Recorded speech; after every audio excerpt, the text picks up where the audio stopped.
محرم الحرام کے اندر جیسا کہ بارہا میں آپ کے سامنے بول رہا ہوں، پھر بھی آ کر کیا ہے ہر محرم کو دہرانا پڑتا ہے اسے. کئی کو بولے تو 1 سال ہو جاتا بھول کو رہتی. جیسے ہی محرم الحرام کا مہینہ شروع ہوتا ہے وہ پنجے لے کو ناچنے والے کا زور بڑا زیادہ پکڑتا ہوا چلا جاتا ہے یہ مہینے کے اندر. کئی کو بھائی بولے تو 10ویں محرم الحرام کو حضرت حسین کی شہادت ہوئی ہے، اس لیے ڈول باجے رکھو، پنجے رکھو، گدے ناچے سرکار ناچتے رہتے. ایک انسان بھی اگر گدا دیکھ کر بھی شرماتا کہ بھائی میرے سے اچھا انہوں ناچتے نہ. اور ایسے پورے محلے والوں کو کی نیند حرام.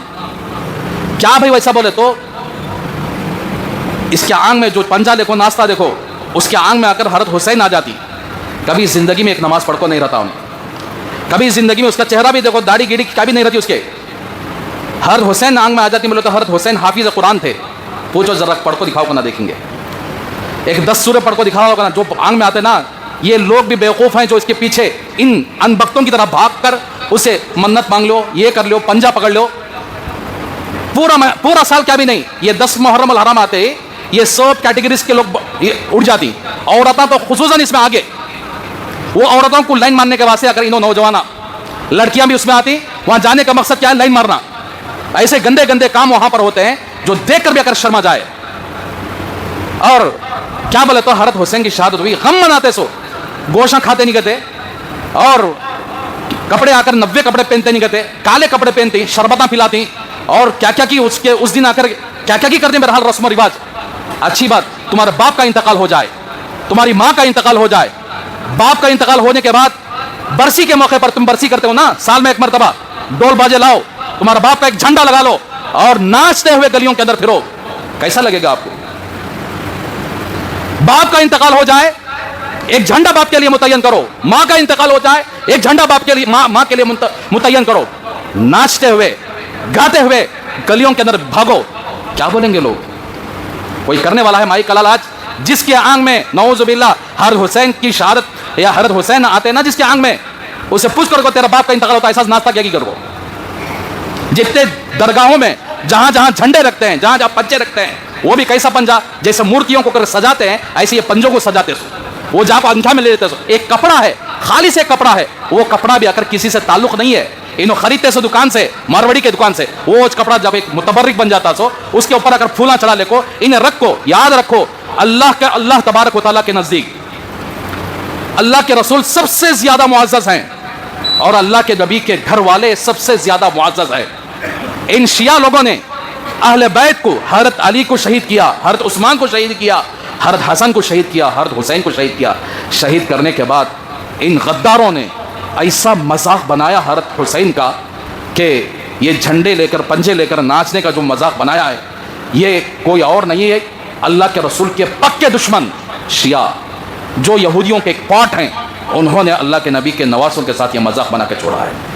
جب حضرت حسین کی شہادت ہوئی ان کے سر کو کاٹ کر نیزے پر چھپا کر ان غداروں نے، ان حراموں نے جب پورے کوفے کے اندر اس سر کو لے کر جس طرح یہ گدے ناچے سر کا وہ اس طرح اس زمانے میں ناچے تھے اور پورے کوفے کے اندر ڈول باجے بجا کر حضرت حسین کے سر کو رکھ کر ناچتے ہوئے جشن مناتے ہوئے نکلے تھے. اس کی ابتدا یہ لوگ کرتے ہیں کھوپڑے کی بٹیاں لگا کر اس کے اوپر آگ لگا کر ناچتے ہوئے وہی پنجا جو پنجا کے کوفیوں نے حضرت حسین رضی اللہ تعالیٰ عنہ کو شہید کر کے اسی پنجے کے ساتھ سارے کوفے کے اندر یعنی پھر کر ناچ کر ڈول باجے بجا کر جشن منا کر نکلے تھے.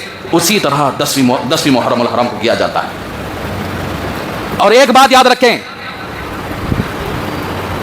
حضرت علی کی شہادت ہوئی رمضان المبارک کے مہینے کے اندر، حضرت عمر کی شہادت ہوئی محرم الحرام کے 1 تاریخ کو، حضرت عثمان کی شہادت ہوئی 18 ذی الحجہ کو، اور پورے سال کے اندر کسی نہ کسی صحابی کی شہادت ہوتی ہی گئی.